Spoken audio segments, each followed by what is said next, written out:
Sem consenso, Câmara adia a votação do projeto antifacções. E você vai ver também. Em meio à realização da COP30, 9 de cada 10 brasileiros dizem que já sentem os efeitos das mudanças climáticas. Mulher é agredida por colega de trabalho em condomínio na Bahia. Pesquisadora brasileira cria caneta que pode descobrir câncer em 10 segundos. E ainda, Oscar do São Paulo apresenta problemas cardíacos e é levado para o hospital. Tudo isso você confere a partir de agora, no Jornal das 18h30.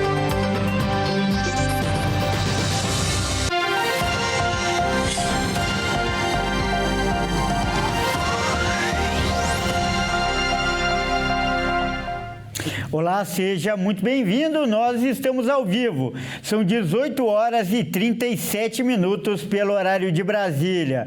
Eu sou o Kleber Werneck e a partir de agora você confere comigo as principais notícias desta terça-feira. E a segunda versão do projeto de lei antifacção, apresentada pelo deputado Guilherme Derrite ao presidente da Câmara, Hugo Motta, causou muita polêmica, por tirar poderes principalmente da Polícia Federal. E por causa disso, a votação foi adiada. Após o deputado federal Guilherme Derrite apresentar a segunda versão do projeto de lei antifacção com algumas alterações significativas, o presidente da Câmara dos Deputados, Hugo Motta, foi bem contundente ao mostrar sua resistência às novas alterações no texto. Hoje, mais cedo, Hugo Motta se reuniu com o ministro da Justiça, Ricardo Lewandowski, para tratar sobre esse assunto, e o ministro defendeu a retomada do projeto original. Nesta nova versão do texto, Guilherme Derrite condiciona a atuação da Polícia Federal contra as facções somente com pedido oficial dos governos estaduais, o que para Lewandowski seria inconstitucional. O que também não agradou nem ao ministro e nem ao presidente da Câmara foi incluir atos criminosos de facções e milícias na lei antiterrorismo, o que, segundo eles, abriria um precedente para intervenções estrangeiras, trazendo assim danos tanto econômicos quanto diplomáticos ao Brasil. É esperado ainda hoje pela Câmara uma terceira versão do PL antifacção, novamente editado por Guilherme Derrite. Em meio à realização da COP30 em Belém do Pará, uma pesquisa mostra que 9 de cada 10 brasileiros têm sentido os efeitos das mudanças climáticas. Vamos ver com a Bárbara Benício. O Brasil está sediando a COP30 este ano, que está acontecendo em Belém, e os brasileiros se mostraram preocupados com a situação atual dos efeitos das mudanças climáticas. 9 em cada 10 de sentir esses efeitos, principalmente ondas de calor mais intensas. A Quest, empresa de análise de dados, realizou uma pesquisa que mostrou como a população brasileira pode ser uma boa aliada no combate às mudanças climáticas. Pelo menos 3 em cada 4 se preocupam com as consequências que podem acontecer, sendo 77%, e somente 4% se demonstraram nem um pouco preocupados com o assunto. O gênero também faz diferença nessa pesquisa. As mulheres se demonstraram mais envolvidas no assunto e mais preocupadas. Ainda, segundo os dados, o setor produtivo é o maior responsável pelas mudanças no Brasil, principalmente o agronegócio e industriais. 29% acreditam que o governo é o maior culpado dos efeitos das mudanças climáticas. Secas prolongadas, mudança nos padrões das estações, incêndios florestais intensos e redução da qualidade do ar são alguns dos efeitos mais sentidos pelos brasileiros. A pesquisa foi realizada de 3 a 16 de julho de 2025, com 2.000 pessoas de 16 anos ou mais. A margem de erro estimada é de 2 pontos percentuais. E hoje nós temos o quadro Desvendando Fake News, aqui no Jornal das 18h30.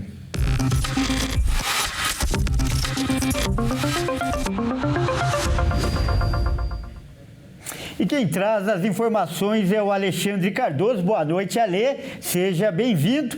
Qual é a notícia ou a fake notícia de hoje? Boa noite, Kleber. Boa noite a todos. E hoje vamos analisar um vídeo de um tornado no Paraná. Nas imagens que podemos ver, um tornado se movimentando em um pasto verde, trazendo destruição por onde passa. Na postagem que foi feita no Instagram no último sábado, dizia que um tornado devastador atingiu o estado.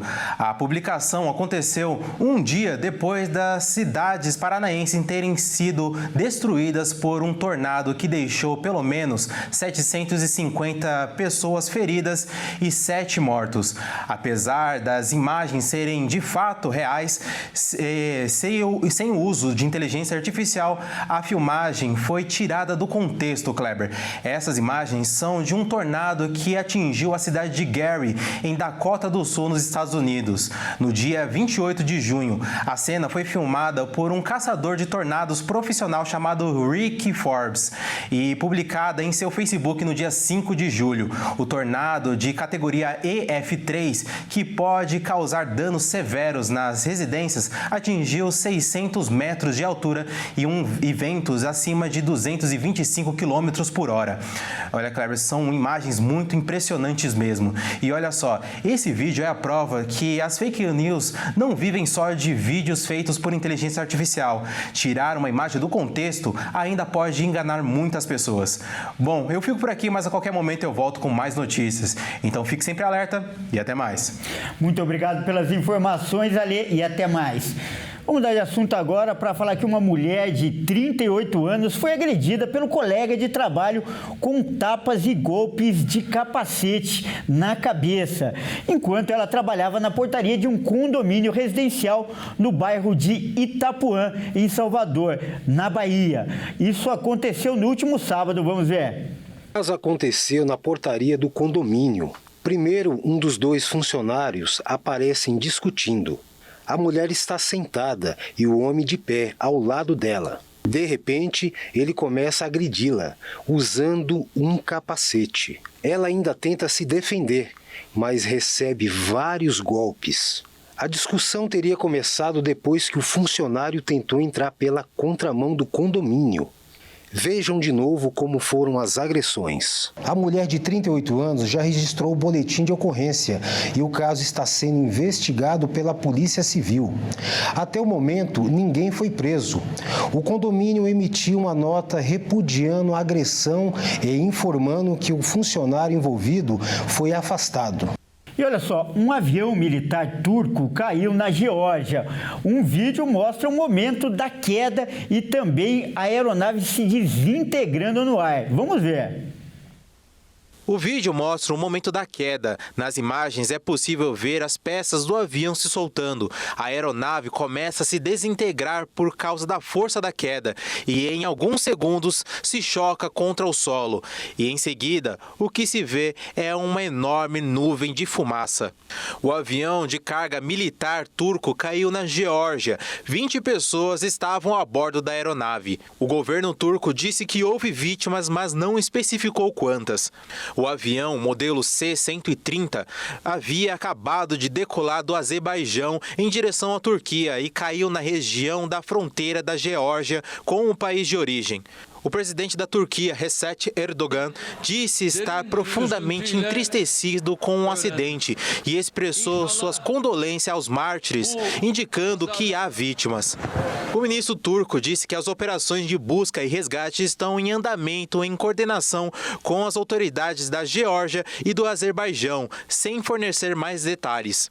A autoridade de aviação da Geórgia afirmou em comunicado que perdeu contato com a aeronave logo após a entrada no espaço aéreo georgiano e que o veículo militar não emitiu sinal de emergência. E veja a seguir, pesquisadora brasileira cria caneta que pode descobrir câncer em 10 segundos. E ainda, Oscar do São Paulo apresenta problemas cardíacos e é levado para o hospital. Nós voltamos já.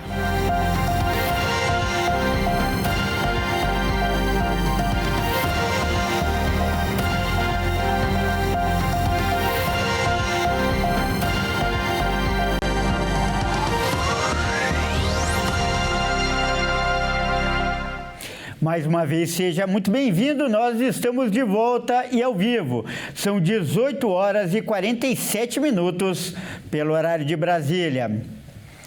E uma pesquisadora brasileira criou uma caneta capaz de detectar o câncer em 10 segundos. O dispositivo, que está em pesquisa nos Estados Unidos, chegou agora em solo brasileiro. Através da brasileira Lívia Eberlin, a ciência vai dando um passo enorme no combate ao câncer. A pesquisadora, que também é professora no Colégio de Medicina Baylor, nos Estados Unidos, desenvolveu a Mass-Spec Pen, uma caneta capaz de identificar no momento de uma cirurgia se aquele tecido é cancerígeno ou não. E quem nos explicou como o dispositivo funciona foi o Dr. Kenneth Gollag, ele que é líder da pesquisa imunológica no Hospital Albert Einstein. E o que a caneta faz?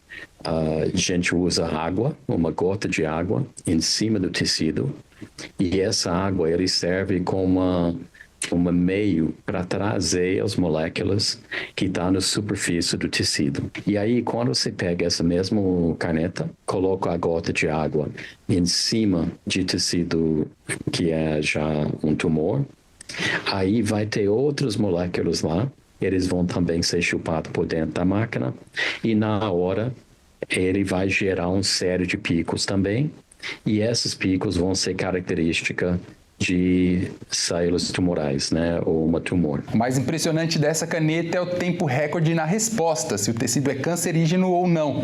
São apenas 10 segundos para a equipe médica ter esse dado em mãos e assim já saber o próximo passo da cirurgia. Se compararmos com o tempo que leva um procedimento atualmente sem a caneta, assim que o tecido é retirado para análise, o paciente fica literalmente aberto em sala operatória aguardando o resultado, que pode levar até mais de 1 hora. Hoje, o que é feito? Aquele tecido é retirado do paciente e ele é mandado na hora para a patologista, que faz umas lâminas e olhar no microscópio e ver realmente se pegou todo o tumor ou se tem alguns restos de tumor ainda sobrando. E essa demora entre 20 minutos e 45 minutos cada vez que você faz essa olhada. Então, o cirurgião vai recortar, fala, ok, eu acho que eu peguei tudo, aí vai guardar enquanto a patologia olha essa margem e pode voltar falando, não pegou tudo, tem que, aí pega um pouco mais, manda de novo. Então, a caneta tem essa capacidade de detectar em tempo real, quase, né, alguns segundos, dentro da sala cirúrgica, aí o cirurgião pode encostar, coloca gota, aí vai chegar resultado falando, essa é saudável, ou não, tem ainda um pedaço de tumor. Aí ele recorta, coloca a caneta de novo, até ele veja que tudo, o tecido tumoral está retirado.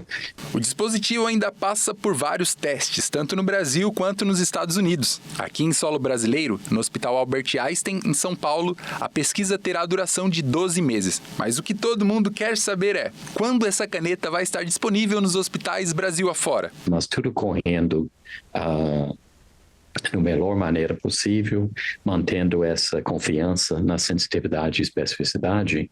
Na faixa de 1 ano e meio, 2 anos, ele podia já ser disponibilizado para uso. E agora é hora de falar de esportes aqui no Jornal das 18h30. E quem traz as informações é a Maíra Anjos. Boa noite, Maíra. Maíra, o elenco do São Paulo passou por uma bateria de exames nesta terça, né? E para a temporada já do ano que vem. E o que chamou a atenção é que o meia Oscar passou mal durante o exame, esses exames, né? Conta pra gente essa história, Maíra. A situação dele é bem preocupante, Kleber. Boa noite a você e a todos que nos assistem. O jogador passou mal nesta manhã durante os exames de pré-temporada no CT da Barra Funda, por conta de alterações cardíacas, e ele acabou indo parar no hospital. O meia Oscar do São Paulo teve alterações cardíacas durante o treino do tricolor no CT da Barra Funda e precisou ser encaminhado ao hospital. O jogador se encontra clinicamente estável e permanece em observação para a realização de exames complementares. Oscar vem de um histórico de lesões desde que chegou ao tricolor nesta temporada. Uma lesão muscular na coxa esquerda, um edema na coxa esquerda, uma fratura em 3 vértebras e uma lesão na panturrilha esquerda. O meia estava se recuperando e era esperado no clássico contra o Corinthians após a data FIFA. Ele não entra em campo desde o dia 19 de julho, quando se lesionou exatamente diante do Corinthians na vitória do tricolor no Morumbis. Desde que voltou ao São Paulo, Oscar disputou 21 jogos e fez 2 gols.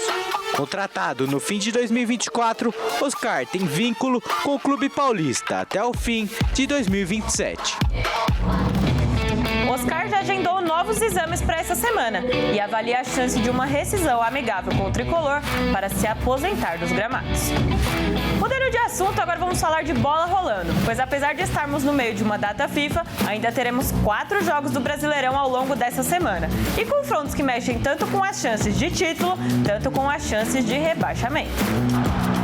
A última data FIFA do ano já está em vigor, mas isso não quer dizer que o Brasileirão está totalmente parado. Ao todo, 4 partidas serão realizadas durante o recesso para os Jogos do Brasil, e 2 delas envolvem os 2 postulantes ao título. Confira os 4 confrontos do Brasileirão na data FIFA.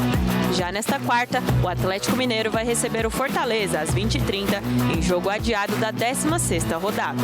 No sábado, o vice-líder Flamengo encara o Sport na Ilha do Retiro às 18h30 em jogo ainda da 12ª rodada. Ainda no sábado, às 21h, o Palmeiras enfrenta o Santos na Vila Belmiro em partida atrasada da 13ª rodada. Os 2 que brigam pelo título irão jogar fora de casa. O Atlético Mineiro ainda fará um segundo confronto neste período de recesso. Será no domingo contra o Bragantino fora de casa. Neste caso, a CBF antecipou o jogo da penúltima rodada porque o Atlético Mineiro disputará a final da Copa Sul-Americana. Esses jogos atrasados podem ter desdobramentos importantes para o Brasileirão. Palmeiras e Flamengo estão empatados em pontos e entrarão em campo com muitos desfalques. Na briga contra o rebaixamento, o Santos recebe o Alviverde de olho na sua recuperação. O Atlético Mineiro quer vencer Fortaleza e Bragantino porque ainda sonha com uma vaga indireta à Libertadores, mas o time se classificará de forma direta se for campeão da Sul-Americana. O Fortaleza, por sua vez, luta contra o descenso. O Bragantino, já afastado do Z4, quer uma vaga na Sul-Americana. E o Sport já está rebaixado. O Endrick está perto de assinar um contrato de 6 meses com o Lyon da França. Pensando na Copa do Mundo, Ancelotti orientou o jovem. Pouco utilizado no Real Madrid, Endrick já está com as malas prontas para embarcar rumo à França para assinar seu novo contrato com o Lyon. Reuniões feitas nessa semana adiantaram todo o processo burocrático e o esperado é que até o final do ano o contrato seja assinado. Além do time francês, o Manchester United também procurou o jovem.